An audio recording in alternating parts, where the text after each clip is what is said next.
Assalamualaikum warahmatullahi wabarakatuh.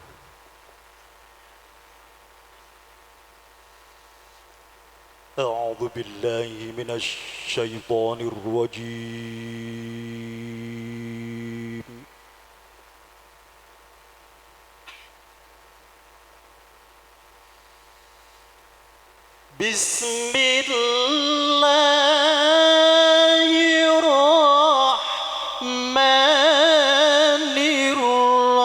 Bismillahirrahmanirrahim.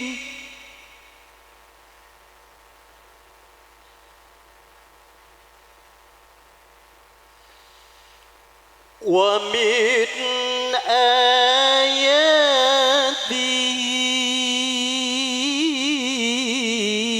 ayatihi an khalaqa lakum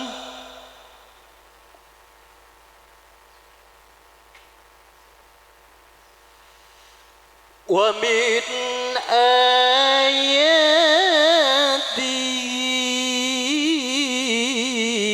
ayatihi an khalaqa lakum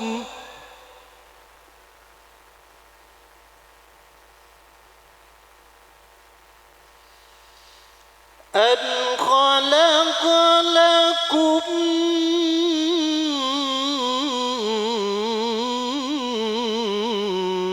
من أنفسكم أزواجا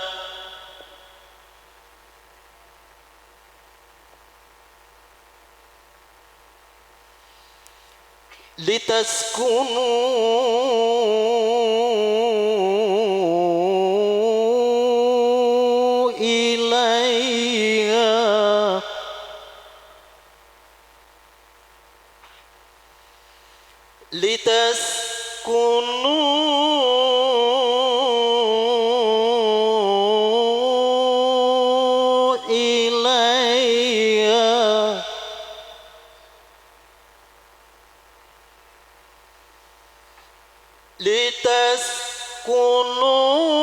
لتسكنوا إليها وجعل بينكم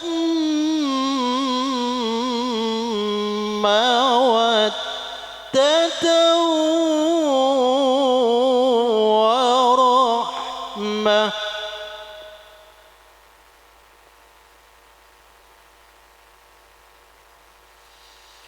إن في ذلك لآيات لقوم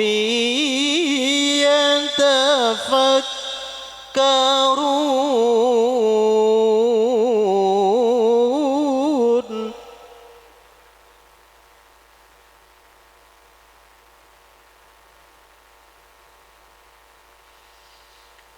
ومن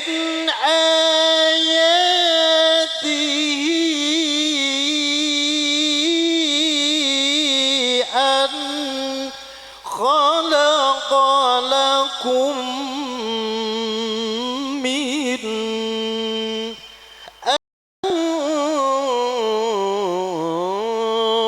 أنفسكم أزواجا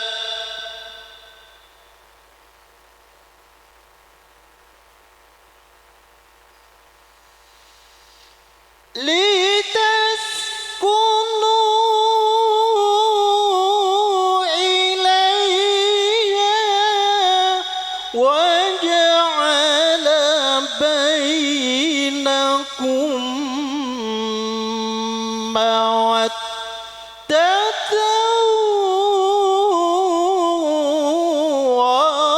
ورحمة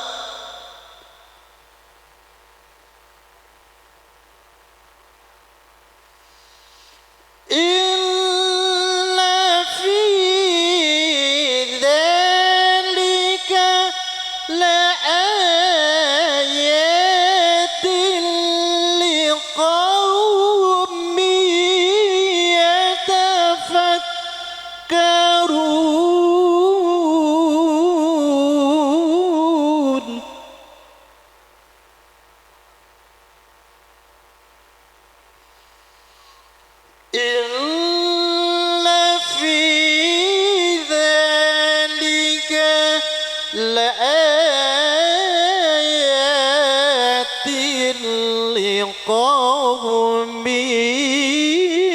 يتفكرون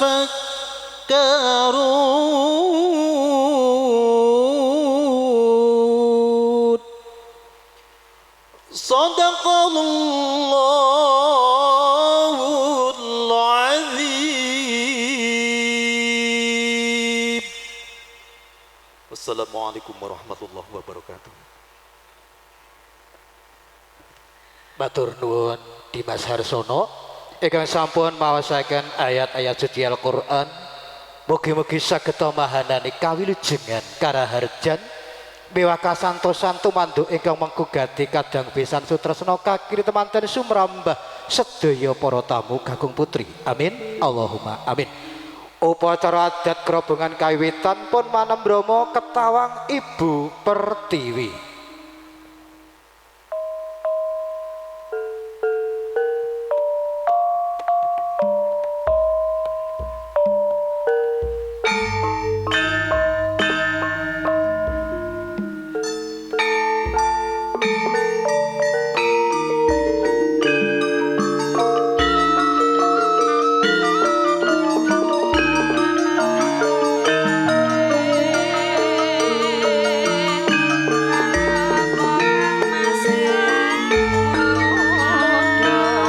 Nalikane roeng dalu wong agung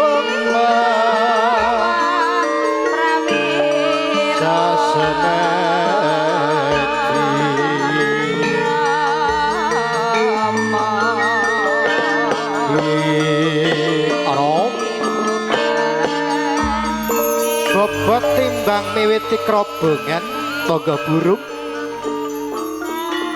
Bapak Sujadi kepareng nimbang piwah nraju dateng temanten kekalih para wadon Surakarta hadiningrat anggitanipun susuhunan pakubono keng kaping catur kerobongan kawiwitan saking bobot timbang bune. Iya Pak ne coba tak timbange tak trajune anakmu anggone andon katresnan bune. Iya Pak ne bune lungguh kono Pak ne lungguh tengah. Iya bune ngene bune apa sebabnya ana manten dienengake bobot timbang sandi surasane ya bune. Awake dhewe minangka jejering wong tuwa ora kena pilih kasih bau kepini ban sinde ban noyot ban siladan kuwi ora becik. Anak mantu ya direngkuh kaya anak dhewe nggone gula wentah bune. Iya Pak wis rampung dieling-eling temen ya bune. Iya awake dhewe ora kena pilih kasih bau kepine bedak-bedakne mantu karo anak dhewe ora bener ya Pak ne. Iya lungguh kene ya Pak ne sembah kolbu burung. Temanten putri sumungkem dateng temanten kakung tondo yekti jejeripun wanita wani ditata bekti kalian kakungipun jumbuh kalian ajaranipun Kanjeng Nabi Muhammad sallallahu alaihi wasallam. Garwanipun Kanjeng Nabi tansah bekti mangastuti dateng guru Nabi jejering kakung. Kang Mas nyawa jimat pepundhen kula menika Dita Maranatha Kang Mas. Tumungkul wonten sandhaping panjenengan boten sanes Dita ngaturaken sumbunge pangabekti Kang Mas. Yai. Sungkemeng siadi gawe bombong tiasing pun Kakang wong ayu. Wis Yai tak tampa Yai pangestunipun Kakang wae tapan. Kene ndangak odi ndangak tak aras tak sayang wekasan pepuntonku umpama sira Sekar Jokong Silayu kabeh kanggo cecundukmu ya mung sira Mas Dita Maranatha kang dadi mustikaku. Ngadeg Yai kene ngadeg kene aja tumungkul nang kersanipun Kakang kurang prayoga lolosen duwungipun Kakang. Duwung menika menapa Kang Mas? Duwung kuwi keris ngadapur ladrangan najan pun kakang ratu ra kena nggadoh pusaka ya sabab pun kakang lan Siadi bakal tumungkul ngadhep Sudarma tegese sowan bapak ngadang tetes sing pangestu bapak lan ibu lolosen yaye amit pasang aliman tabik Kang Mas linepatno kula saking sabudendane Gusti kula ingkang sampun lolos dhuwung panjenengan ora dadi ngapa yayi gamparan bungkul kencana utawa srop uga linolos saka madaning suku ayo kene tak gandeng kene tumungkul ana ngersane Rama lan ibu ngadang tetes sing pangestu Kanjeng Ibu lan Rama yai dodok konjem siti wedanane kakine temanten ngadang tetes sing pangestu Kanjeng Rama ibu mangkono wetane ngatur temanten kakung putri Rama menika putra panjenengan Ditamaranata Rama tumungkul wonten sandhaping Kanjeng Rama boten sanes ditangaturaken sumuke pangabekti Rama nduk suwarganing wong urip yen to nyawang anak bekti mangastuti marang wong tuwa ya wong ayu kono nyedak ibu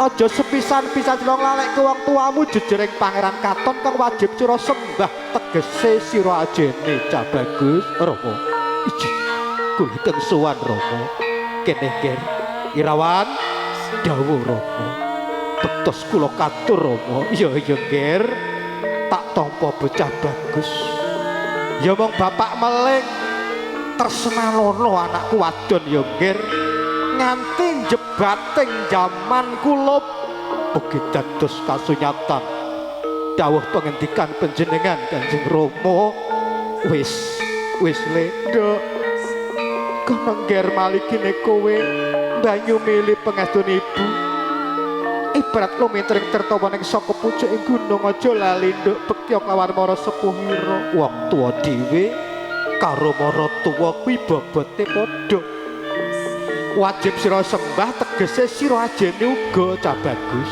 Cah Ayu Kanjeng Rama miwah ibu mara sepuh keparenga kang putra kekalih tumungkul ngadang tetes sing pangetus panjenengan ibu sebaten ugi kula Rama menika putra panjenengan kekalih Rama tumungkul wonten sandhaping panjenengan boten sanes keparing putra kang ngadang tetes sing pangestu Kanjeng Rama bektos kula katur Rama iya le kanthi manunggaling cipta rasa budi lan karsa muga-muga wahyu judho sajiwa kanggo kowe wis nyedak ibu tak jarwani kulup yen sira kepengin gayuh kamulyaning urip kene nduk nyedak bapak kene ya ger inggih Rama tindakno dawuhing Gustimu ya agamamu dahana kang dadi laranganing Gustimu ya agamamu ya ing kono margane kasembadan bisa urip ayem tentrem ing bebrayan satemase ragadha pangrencana nemu bejo sak garpu putra lumintu besok temekan putu kula wis rungok ning ngendikane bapakmu wis kono kula tresna krabane nganti rampung wahyu jodho tetep sajiwa kanggo kowe ya nger Irawan Dita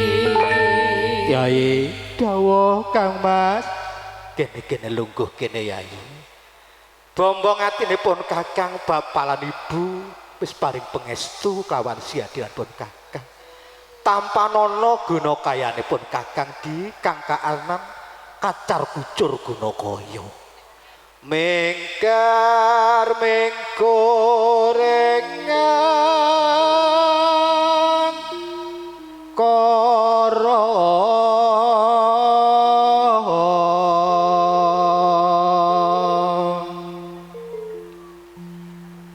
akarono karena marti siwi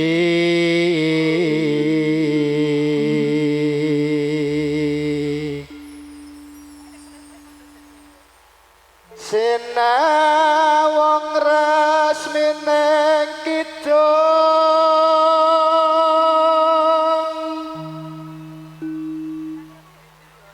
senopa seno karto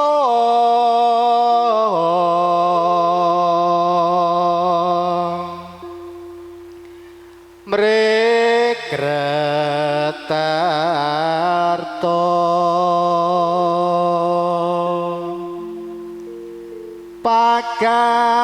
pakartine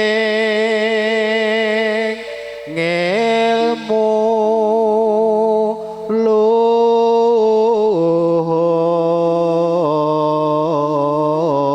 luhung kang tumrap neng tanah Jawa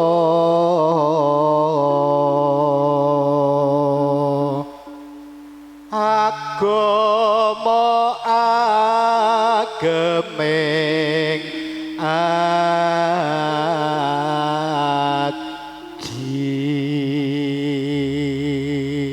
bune piye pakne ya ana ing dina Senin pon iki mau awake disembodhe karya netepi wajibing wong tua kanggo anakmu sakarone Dita Maranata wis kajatukrama dhaup karo Abdul Aziz Irawan jalutanaya Bapak Siswanto Bu Karsiti bune mula tak sengkarke pangkur tegese awake dhewe mungkurke pikir anak wis antuk wayane judu iya ya pakne antuk nugrahane Gusti kawimbuhan berkahe para pinisepa para punden para tamu kakung putri kang wis dunung lumpuk ana gubuke awake dhewe kono nggih Sis dolangan bojomu nggih Dita Irawan Dita Maranata dulang Abjis Irawan banjur mengko Irawan dulang Dita injih Rama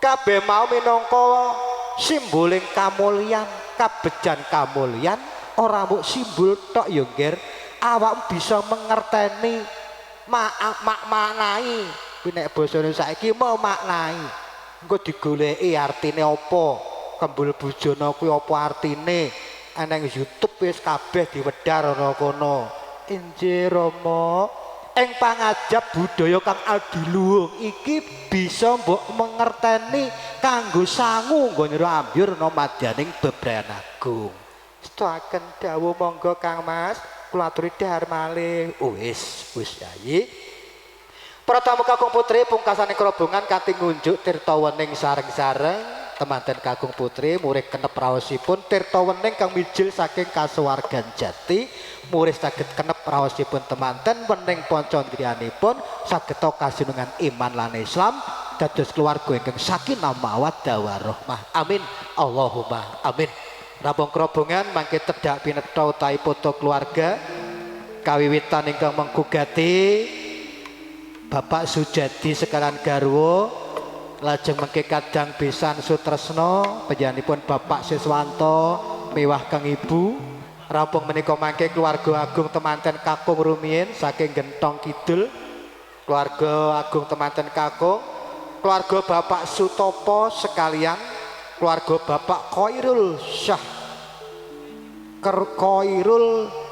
Syahri sekalian keluarga Bapak Mas Judi sekalian keluarga Bapak Sutresno sekalian keluarga Bapak Ramadan sekalian keluarga Bapak Sucipto sekalian keluarga Bapak Zainuddin sekalian keluarga Ibu Tifah sekalian, Karang Taruna Blok M Pandan Arum, monggo kasuwun foto kalian temanten kekalih. Wondene keluarga temanten putri, keluarga Bapak Slamet, keluarga saking Dogol, keluarga Bapak Dogol. Bapak Dogol apa Degol niku? Degol. Dogol. Nek Degol niku pengendang awi. Ji urip ora. Batinku Mas Degol rawuh iki kok tak kon ganteni ngendang man. Keluarga ke Bapak Dogol, keluarga Bapak Suparno, keluarga Bu Suparmi, keluarga Bu Winarti, keluarga Bu Narti, keluarga Bu Narsi, keluarga Bu Hartini, keluarga Bu Sri Nanda, keluarga Bu Sri utawi Nanda, keluarga Bu Widya, keluarga Bu Fitri, keluarga Bu Novi, keluarga Bu Syih, keluarga Bapak Suyitno, keluarga Bapak Totok dan Doni, keluarga Bu Tias, keluarga Pak Noli. Monggo kawiwitan ning saking keluarga Besan rumiyin kang sampun kula sebataken, lajeng mangke kasusul keluarga temanten putri. Tasih sesarengan kalian Melodia. Oh, ada tari gambyong. Lho kok diwenehke kono jane ya aku. Iki mau tulisan tok lho ya. Ora nek apa-apaan itu. Oh, menika wonten pisungsung beksan gambyong Parianom. Wonten ingkang kepareng paraga. Iki paragane jek prawan kabeh apa? Dek Titin, iki dek apa ibu dek? Tulisane ibu kok enek dek. Menika paraganipun Ibu Titin, Ibu Mafika, Ibu Sri Suwarti. Lajeng oh ada 2 sesi nggih. Mengke tari Gambiranomipun Roro Ratmi, Roro Rini, binaan saking Sanggar Sri Buana Ngawi pimpinan Ibu Sri Wahono. Lagi rawuh apa ora Bu Sri Wahono iki mau? Bu Sri rawuh ngene iki. Ndelok garapane Bu Sri Wahono kaya ngapa wis ora tau petuk. Ya sawetawis katur dumateng para tamu kakung putri mengko wonten pisungsung beksan Pangayu Bagya Gambyong Parianom sesi pertama ingkang paraganipun Ibu Titin, Ibu Mafika, Ibu Sri Suwarti. Monggo keparenga siaga ing gati samapta ing diri dumateng sedaya para tamu kakung putri kala ngaturaken sugeng hanikmati sinambi foto tahi tedak pinetha pun lanjut ngantos rampung.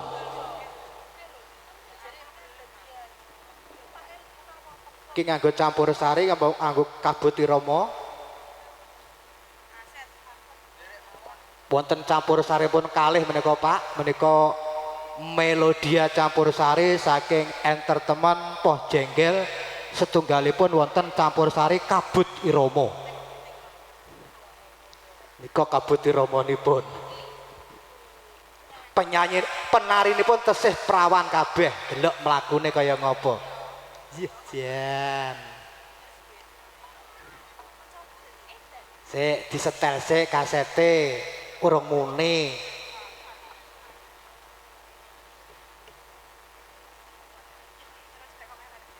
Programnya di mana kasetnya?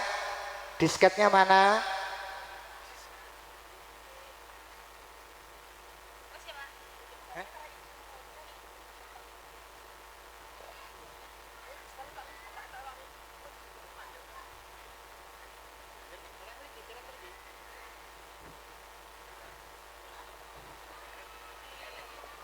Kasetnya mana, Dek? Dek sopo iki? Dek Titin. Kasetnya mana? Ya, kasetnya mana kaset? Oh, pakai YouTube. Operatornya duwe paketan rawe. Gambyong Parianom goleki neng YouTube, YouTube. Muga-muga ra iklan. Delala paketane operator entek pisan. Gambyong Parianom digoleki.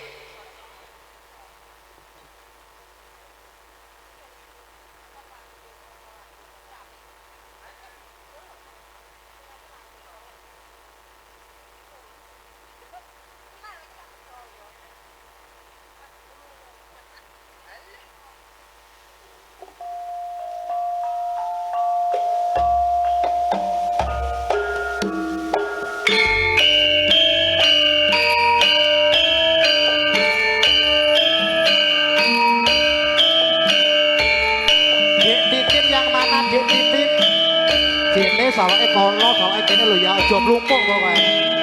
Ya mlumpuk tinten ono.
Sri.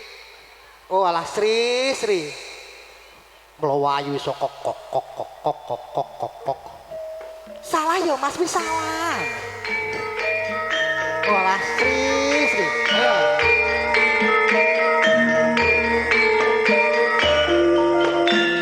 Kowe arep melok le, kan nyusul mboke le. Oh ora. Dah. Ayo.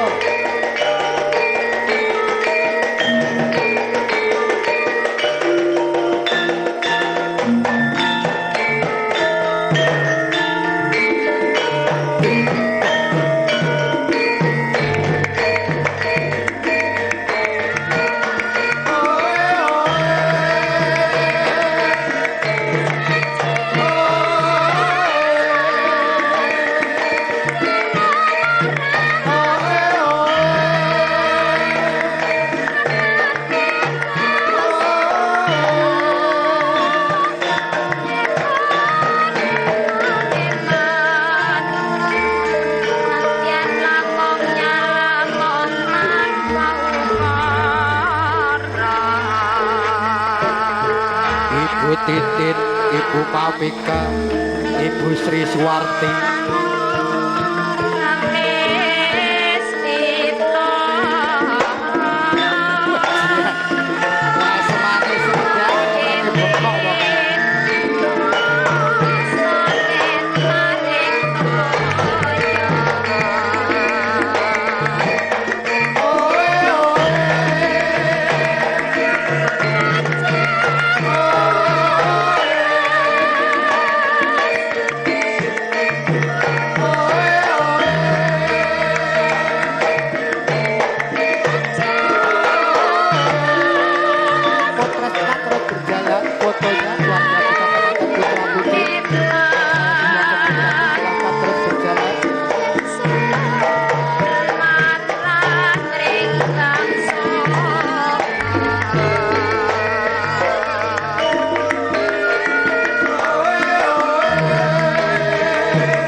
tamu kakung putri bekatan kalwau dan sanggar tari binaan saking Terima kasih Ibu sudah Surahono menonton video ini dan jangan lupa masih banyak video lain di channel ini.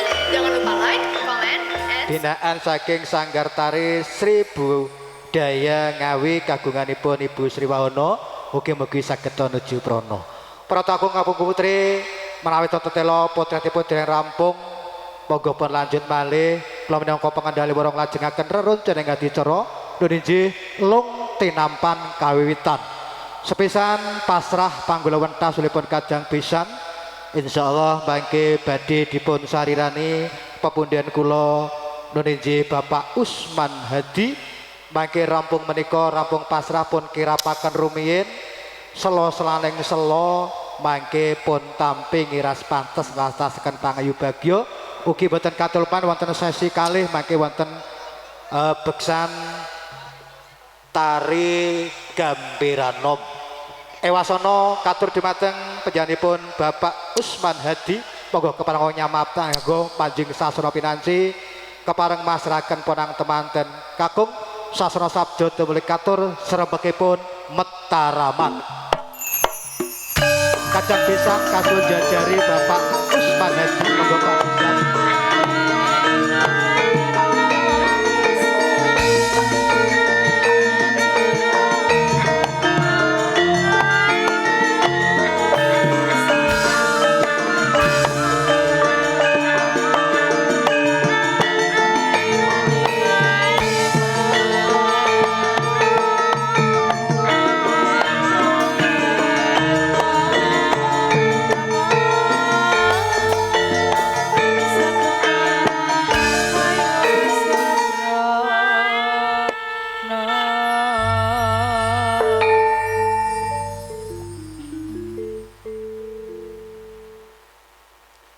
Bismillahirrahmanirrahim. Assalamualaikum warahmatullahi wabarakatuh. Alhamdulillahi nahmaduhu wa nasta'inuhu wa nastaghfiruh wa na'udzu billahi min syururi anfusina wa min sayyiati a'malina may yahdihillahu fala mudhillalah wa may yudlil fala hadiyalah. Asyhadu an la ilaha illallah wahdahu la syarikalah wa asyhadu anna sayyidina wa nabiyana Muhammadan abduhu wa rasuluh. Qala Allah Ta'ala fi ayatil Qur'anil azim. A'udzu billahi minasyaitonir rajim. Bismillahirrahmanirrahim. Wa min ayatihi an khalaqalakum min anfusikum azwajan litaskunu ilaiha wa ja'ala bainakum mawaddatan wa rahmah inna fi dzalika laayatil liqaumi yatafakkarun. Shadaqallahul azim. Amma ba'du. Dumateng para sesepuh pinispuh aji sepuh para kiai alim wal ulama ingkang pantes pinundi saha kinabekten ugi dumateng sagunging tamu undangan kakung Sumawana putri ingkang kula hormati maliginipun dumateng panjenenganipun lali ya panjenenganipun Bapak Sujadi Ibu Sriani ingkang kula hormati ugi hadirin wal hadirat mempelai berdua ingkang ing sangat menika sangat berbahagia. Saderengipun kawula matur langkung rumiyin semonggo panjenengan sedaya tansah kawula dherekaken muji syukur dumateng Allah Subhanahu wa taala biqaulina alhamdulillahi rabbil alamin. Dene menapa kula dalem panjenengan sedaya tansah pinaringan karahmatan kanikmatan saha kawlujengan saking ngarsanipun Gusti Allah sehingga wonten kesempatan siang menika kula dalem panjenengan sedaya kanthi ridho lan rahmatipun Allah saged rawuh makempal wondalemipun Bapak Sujati Ibu Sriani kanthi kawontenan rahayu wilujeng sehat walafiat boten wonten aral setunggal penapa-penapa. Rahmat sarta salam mugi katur dumateng junjungan kita Nabi Agung Muhammad sallallahu alaihi wasallam ingkang saestu saged kita ajeng-ajeng syafaatipun benjang wonten ing yaumil kiamah. Amin amin ya rabbal alamin. Para lenggah sami ingkang satuhu kinurmatan, kula ing mriki minangka susile atur saking panjenenganipun Bapak Siswanto Ibu Karsiti ingkang supados masrahaken temanten kakung. Ananging saderengipun Mas Siswanto lumantar kawula ngaturaken saklam talimipun katur dumateng panjenenganipun Bapak Sujati Ibu Sriani sumrambah dumateng panjenengan sedaya kanthi ucapan Assalamualaikum warahmatullahi wabarakatuh. Mugi-mugi Bapak Sujati Ibu Sriani saha panjenengan sedaya tansah pinaringan berkah rahmatipun Allah suka rahayu ingkang sami pinanggih. Ingkang saklajengipun kula ing mriki minangka sesil atur saking panjenenganipun Mas Siswanto saha Mbak Karsiti ngaturaken temanten kakung ingkang nami Abdul Aziz Irawan katur dumateng panjenenganipun Bapak Sujati Ibu Sriani saha masyarakat mriki sedaya. Kanthi maos bismillahirrahmanirrahim kemanten kekakung kula pasrahaken sakcekapipun dumateng panjenenganipun Bapak Sujati saha Ibu Sriani kados pundi anggenipun kawula wentah. Mugia dipun tampi kanthi rena-renaning penggalih lan kasuwun dipun akeni dados putranipun piyambak. Ampun dipun benten-bentenaken antawisipun putranipun piyambak utawi putra mantu. Lan kasuwun mbok bilih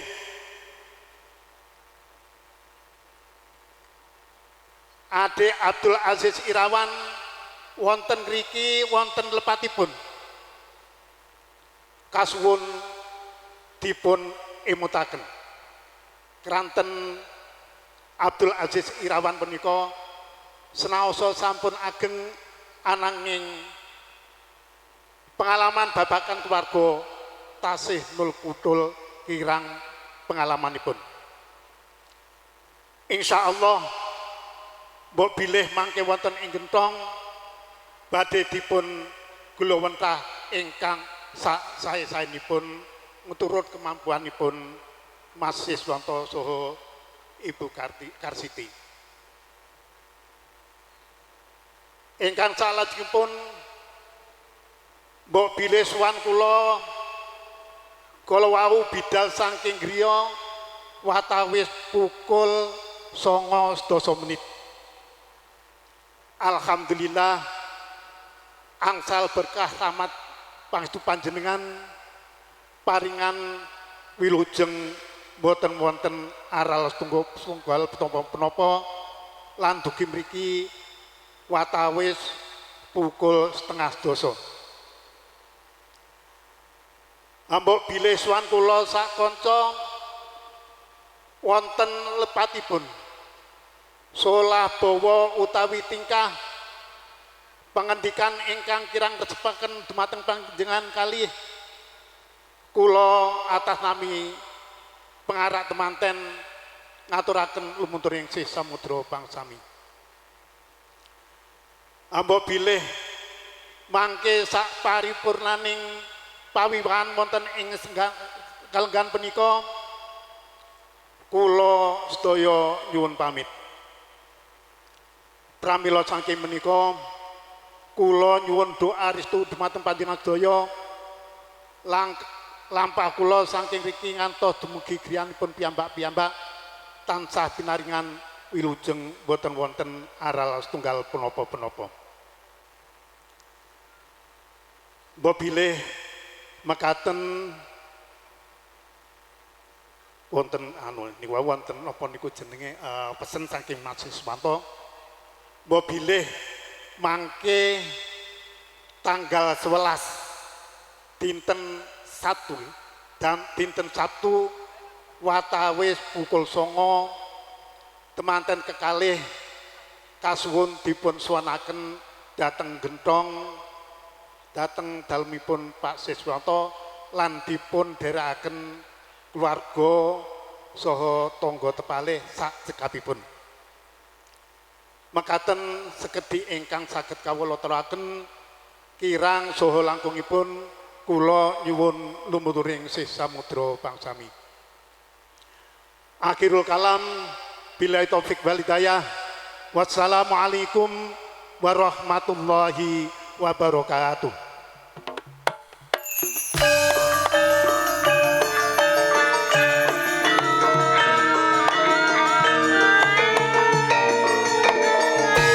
Tatas titis teteping pangandikan Bapak Usman Hadi minangka cendhakan ing ngatur Kanjeng Santun Kresna kirap bangka sepisan daya tumuli kawiwitan Sri Nananata Jekar Kang Rama naliti kedhe tepenge pranatan Gemari paing prakala dasi cendhakan ing lampah samanteng gati sawiga ing diri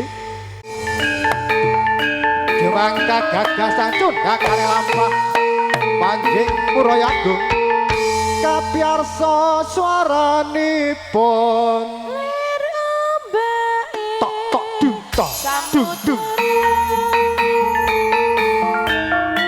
hati-hati sang rusa istake dawuh nuwun ayo manggala Demas kabiyatur ing Kersanata prastenane sanata salih tegak sangkrama ayo maju maju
hati-hati sang krusa panjing Praya Agung aja nganti kabedes ing panangkawang dinang rata sang krusa awas aja nganti tiba blangsaran sang krusa dikara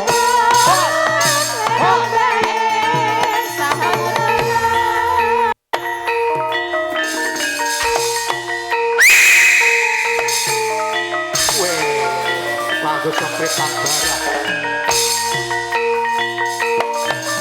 bukan bangsa saking prawa sang krusa sinuwun sembah sungkem kula sinuwun monggo kula aturing gandeng keng garwa sinuwun jerot ya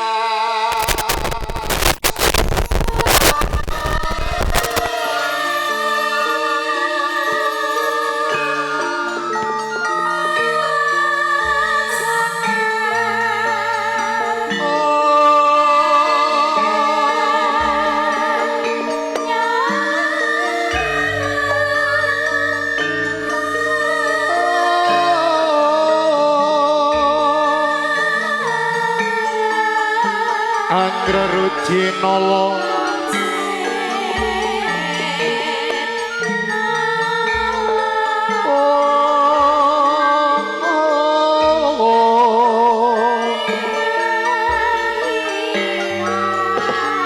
Arop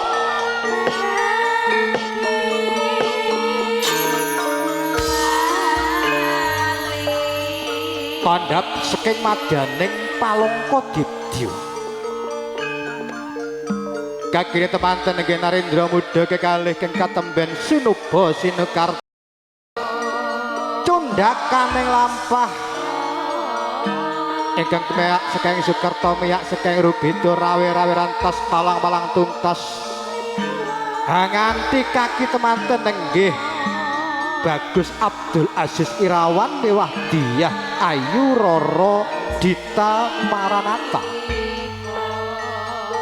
kanthi seneksana sedaya aji sepuh pini sepuh ing pangajap sageta temanten kekalih Dwi Hangga Manunggal Cipta Dwi Hangga Manunggal Karsa Dwi Hangga Sajuga Kayun Dwi Hangga Kacetha ing diri manunggaling cipta rasa budi lan karsa saha karyanipun satemah mujudaken wahyuning bebrayan mulya kang sinebat palakrama mawa susila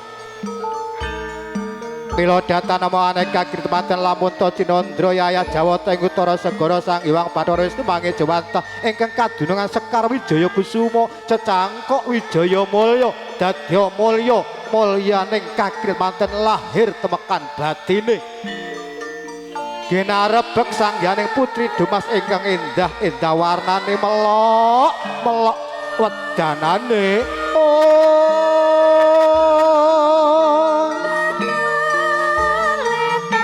Moga-den kula aturi manjing pati pambusan ucat busana keprabon rasuk busana kaparanten